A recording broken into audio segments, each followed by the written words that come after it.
Have you heard of people saying that they are trading in futures? Trading in stocks we know lah, but what is trading in futures? Futures can trade one meh? How it works? Is it your future trade with my future? If you become a doctor, then next time I become a lawyer, then we trade places ah? Or does it mean that we build a future together and trade together? Actually, that's not what it means. And in this episode, let Mr. Money explain to you what the futures. Darling, you send me. I know you.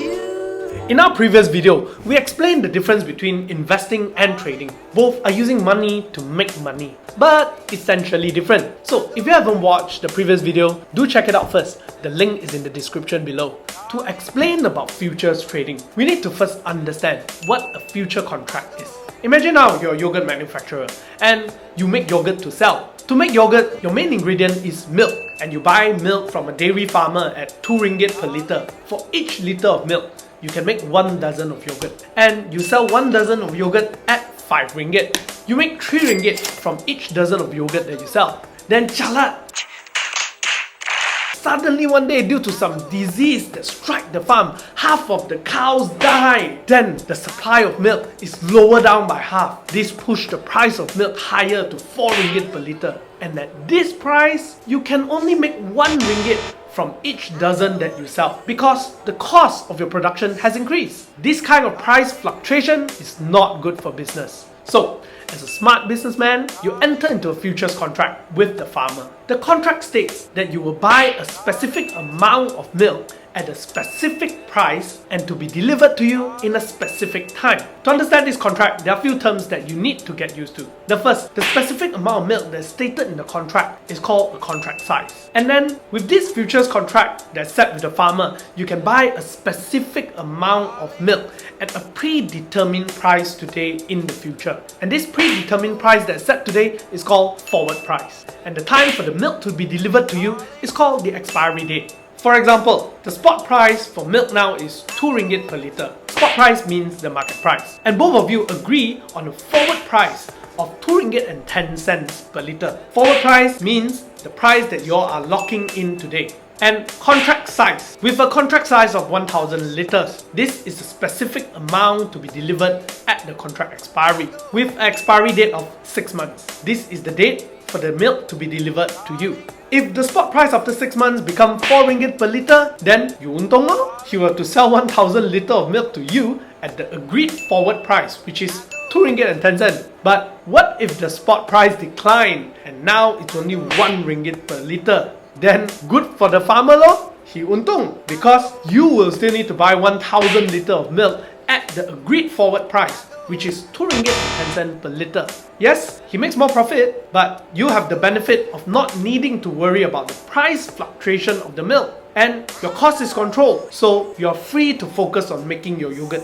The person who goes long on the contract is the person who agreed to buy the asset and pay the forward price. In this case, it'll be you, the yogurt maker. The person who goes short on the contract is the person who agreed to sell the asset at the forward price. In this case, the dairy farmer. The parties who enter the future contract is obligated to carry out the transaction in the futures contract, in the futures at the delivery date at the forward price, regardless of how much the market price is. This is basically what a future contract is. Futures is a derivative agreement that involves the sale of an asset at a future date with a predetermined price known as the forward price, which is predetermined today. Traditionally, these contracts exist as a tool for companies to hedge their production costs and profit. But today, futures contract can be traded purely for profit, with the participation of retail traders and fund managers. Retail traders and fund managers have no need to receive 1000 litre of milk or 1000 barrel of crude oil. There's nothing they can do with it. But they are interested to make a profit on the price movement of the underlying commodity. The underlying asset for futures contract can be anything.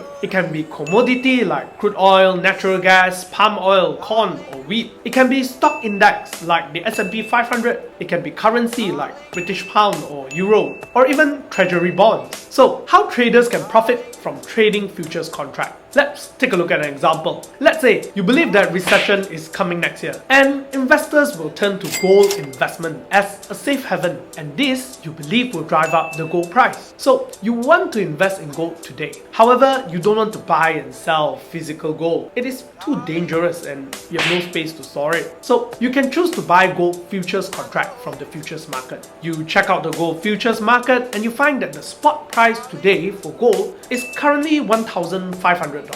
The forward price today for gold future is $1,550 and the contract size is 100 ounce. So you buy one gold future contract for $155,000. That's the forward price times the number of ounce in one contract.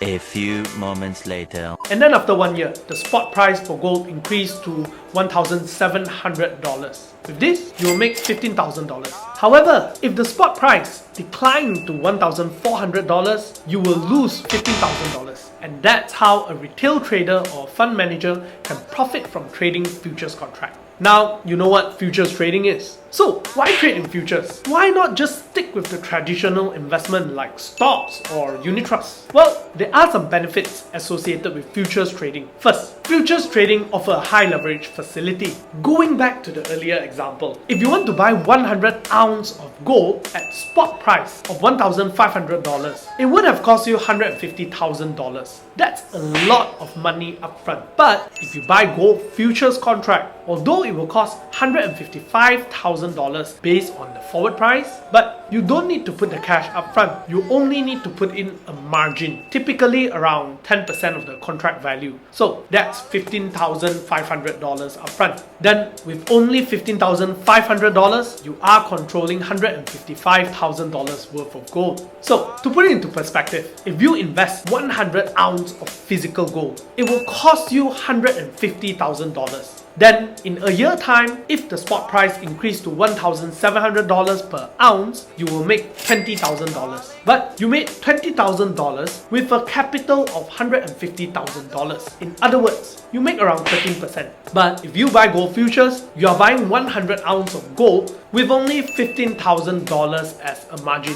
Then, in a year time, when the spot price increased to $1,700 per ounce, you make $15,000. But remember this, your capital was only $15,000 as well. So in other words, you made 100% profit. This makes future trading very attractive proposition for traders who want to leverage and get the highest possible profit. However, do remember that this is a double-edged sword. The profit is multiplied, the losses is multiplied too. Nonetheless, this benefit of controlling a large amount of assets with little capital in futures trading is what makes it attractive for many traders. The second benefit of futures market is that futures contracts are very liquid. Futures contracts are traded in huge number every day. There's always a ready buyer and ready seller in the market. Therefore, market orders can be placed very quickly. This means that you can buy or sell very quickly because there's always available buyer and available seller. The price for futures contract is also relatively stable. It doesn't fluctuate drastically, so therefore you can buy or sell a large amount without any adverse impact on the price of the commodity. Futures contracts are also more efficient and fair. Put it this way, it is very difficult for traders to trade on insider information for futures contracts. For example, who can predict the weather or whether is there going to be a disease that strikes a farm and then causing the milk production to be lower? It's very hard to predict. Futures contracts also allow you to short the